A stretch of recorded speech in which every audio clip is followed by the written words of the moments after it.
told your friend you're not okay? And tell me what's wrong and why you never said you felt that way.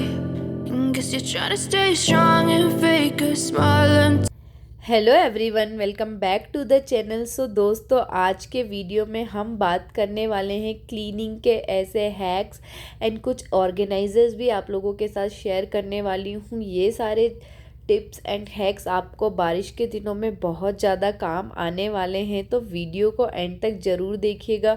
बहुत ही helpful video है। बारिश के दिनों में ये सारे हैक्स का यूज़ करके आप बहुत सारी चीज़ों को अच्छे से मैनेज कर पाएंगे।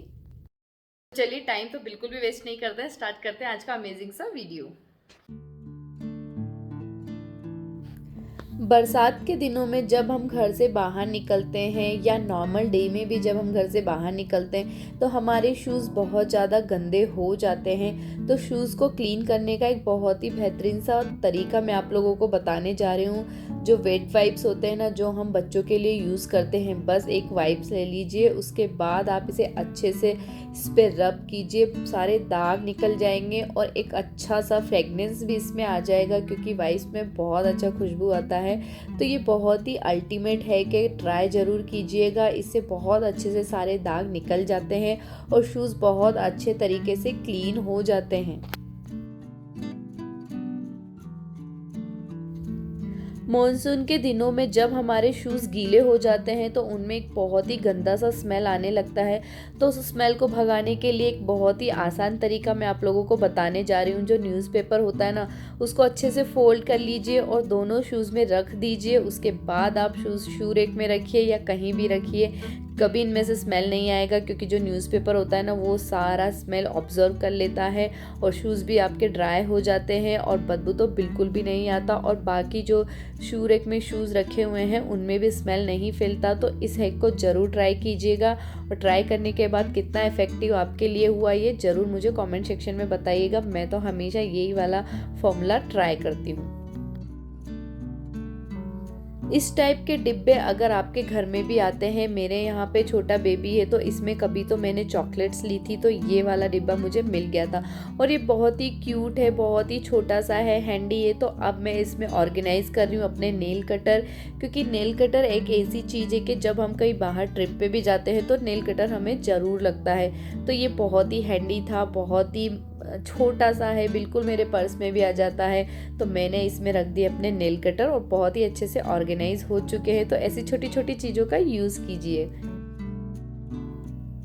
बरसात के दिनों में अचार को प्रोटेक्ट करना भी एक बहुत बड़ा काम होता है। तो मैं क्या करती हूँ, जब भी मैं अचार खरीदती हूँ बाहर से या घर पे बनाती हूँ, तो मैं ट्राई करती हूँ कि उसे एयर टाइट कंटेनर में रखूँ। तो मेरे पास यहाँ पे ग्लास जार हैं 2, जो कि एयर टाइट है। तो मैंने उसमें अचार अच्छे से रख दिया है, क्योंकि ये एयर टाइट है तो ये बिल्कुल भी ख़राब नहीं होगा। तो ट्राई कीजिए कि अचार हो या मसाले हो, कुछ भी ऐसी चीज़ हो जो जल्दी ख़राब हो जाती है, उन सारी चीज़ों को आप एयर टाइट कंटेनर में रखिए। और कभी भी बारिश के दिनों में ज़्यादा चीज़ें नहीं खरीदिए, हमेशा थोड़ा कम स्टॉक रखिए, चाहे वो मसाले का हो चाहे अचार का हो, क्योंकि बारिश के दिनों में हम कितना भी चीज़ों को प्रोटेक्ट कर लें, अगर हमने थोड़ी सी भी लापरवाही कर दी तो चीज़ें बहुत जल्दी ख़राब हो जाती है। तो देखिए, मैंने यहाँ पे 2 थोड़े थोड़े से ही अचार खरीदे थे, उनको मैंने अच्छे से एयर टाइट कंटेनर में रख दिया है। अब ये बिल्कुल भी ख़राब नहीं होंगे। और ट्राई कीजिए कि जब थोड़ी भी धूप निकले तो ऐसी सारी चीज़ों को आप धूप में रखिए। बरसात में अगर थोड़ी भी धूप चीज़ों को लग जाती है तो चीज़ें लंबे समय तक चलती है। तो मैं हमेशा ये सारी चीज़ें ट्राई करती हूँ, इससे चीज़ें प्रोटेक्ट रहती है और लंबे टाइम तक चलती है।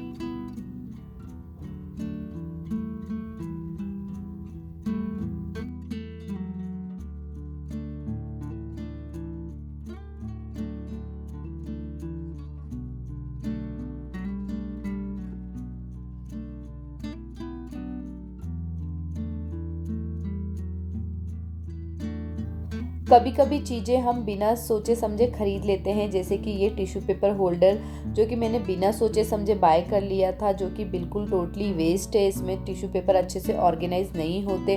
तो अभी फ़िलहाल मैं इसमें थोड़े से, मेरे पास एनवेलोप रखे रहते हैं, हर किसी के घर में ऐसी चीज़ें रहती है। तो अभी मैं इसे फ़िलहाल इसमें ऑर्गेनाइज कर रही हूँ, तो इससे मेरा ये अच्छे से यूज़ हो गया है।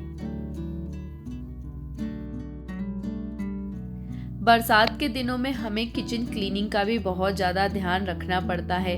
किचन क्लीनिंग का क्या, इवन हमें पूरे घर का क्लीनिंग का बहुत ज़्यादा ध्यान रखना पड़ता है। लेकिन आप अपने टाइम मैनेजमेंट के हिसाब से सारी चीज़ों को करेंगे तो आपका टाइम भी बचेगा और चीज़ें भी ऑर्गेनाइज रहेगी, घर भी क्लीन रहेगा। तो मैं आज करने वाली हूँ अपने ये कटलरी सेक्शन का क्लीनिंग। तो सिर्फ मैं यहाँ पे कटलरी सेक्शन का ही क्लीनिंग करूँगी, बाकी चीज़ों का नहीं करूँगी, क्योंकि मैं एक टाइम में एक ही काम यहाँ पे करूँगी, क्योंकि मुझे और भी सारे काम करने होते हैं। तो मैं कभी भी बहुत सारा काम एक साथ नहीं करती। उससे क्या होता है कि मेरे काम भी आसानी से हो जाते हैं और मैं एक छोटे छोटे टास्क लेके काम करती हूँ।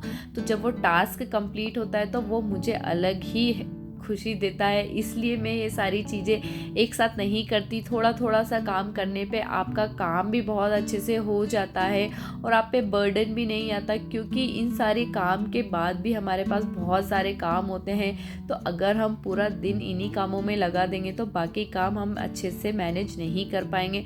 तो गाइज़, मैंने यहाँ पे अच्छे से कटलरी जो सेक्शन था उसको अच्छे से क्लीन कर दिया है और उसके बाद सारे यहाँ पे चम्मच या बड़े बड़े स्पून स्पैचुला थे उनको अच्छे से ड्राई कर दिया है, अच्छे से क्लीन कर दिया। उसके बाद मैं वापस से लगा दूंगी। तो ये वाला सेक्शन मेरा बहुत अच्छे से ऑर्गेनाइज हो गया, क्लीन हो गया। और जो ये ऑर्गेनाइज़र है ना, इसको भी आप यूज़ कर सकते हैं। इसमें बहुत सारी चीज़ें हम अच्छे से ऑर्गेनाइज कर सकते हैं। तो कटलरी के लिए ये वाला ऑर्गेनाइज़र आप बाय कर सकते हो। ये आपको किसी भी ऑनलाइन शॉपिंग पे मिल जाएगा, अमेज़ोन या फ्लिपकार्ट, कहीं से भी आप इसे बाय कर सकते हो। बहुत अच्छा होता है, बहुत सारी चीज़ें इसमें ऑर्गेनाइज हो सकती हैं। तो यहाँ पे ये भी क्लीन हो चुका है।